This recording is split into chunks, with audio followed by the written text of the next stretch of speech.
Welcome to this tutorial. In this video, I'm going to demonstrate about the Customers tab, the Kanban, and also the Backlogs tab that is present within a project in the project's application of KEBS. Once the user has navigated to the project's application, he or she can simply click on any particular project and navigate to the Customer tab of the same. Here, the stakeholders with respect to that of the customer associated with the project are displayed. A new stakeholder can also be added by simply clicking on the Add Stakeholders button and typing in the necessary details.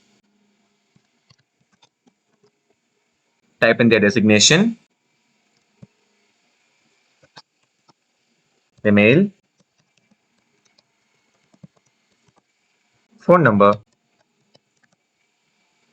and their respective practice in their particular organization. Once done, the stakeholder is displayed, and the same can be removed as well.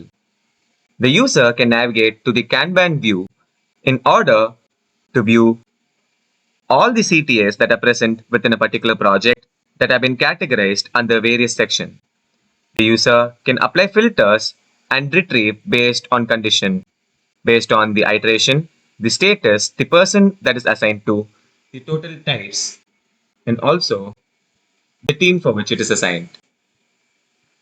All the backlog info can be checked using the Backlogs tab, where the upcoming work can be added here and the various user stories, features, and epics that are already added can be displayed, along with the stakeholder for the same for each particular sprint.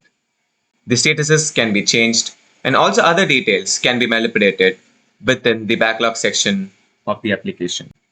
Thank you for watching.